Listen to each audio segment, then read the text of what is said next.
Duar dhe portieri Brown. 7-6 në të mirë të Dritës. Drita është fituese e kupës futbollistike të Kosovës. 7-6 pas ekzekutimit të penaltive. 7-8 rezultati i përgjithshëm në këtë ndeshje, duke llogaritur edhe rezultatin pas 90 minutave të rregullta të takimit final të kupës futbollistike të Kosovës. Më në fundi edhe kësaj ndeshje, natyrisht lojtarët e Dritës të gëzuar në gjysmëfushën e vetë, gëzohen atje edhe simpatizuesit e këtij ekipi në pjesën lindore të stadiumit, lojtarët e Gjilanit, të cilët i ndanin vetëm 2 minuta deri në fund të ndeshjes për të ruajtur avantazhin minimal, tani janë të dëshpëruar në mesin e fushës. Muharrem Saiti solli Gjilanin e përsi me rezultatin 1-0 në minutën e 20.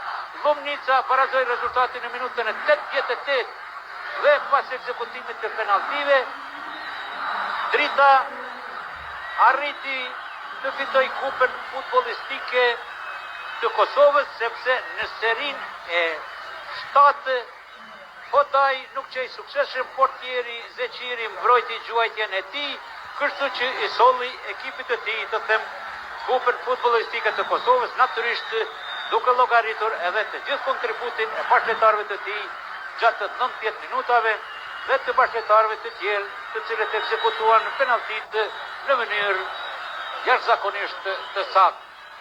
Një ndeshje që filloi në format të ngrohtë, të përshtatshëm për lojë, në format me diellë, që po përfundon në format mjaft të ftohtë, të thosha, për këtë periudhë të vitit, por që u solli shumë gëzim lojtarëve të Dritës, të cilët do të kremtojnë tash këto në fushë, por sigurisht se do të kremtojnë edhe gjatë, edhe në Gjilan, për gjatë rrugës deri në Gjilan dhe atje, së bashku me simpatizuesit e vet. Ja, mbrojtja e shkëlqyeshme portierit Zeqiri, kur gjuajti Hodaj në këndin e epërm të portës së tij, por portieri i Dritës e diktoi, thashë edhe 2 herë më parë u nis në krahun e ftuhur kur gjuajtën Muji dhe Ajeti më parë në serinë e 6 dhe të 5, por nuk qenë në gjendje ta ndal topin.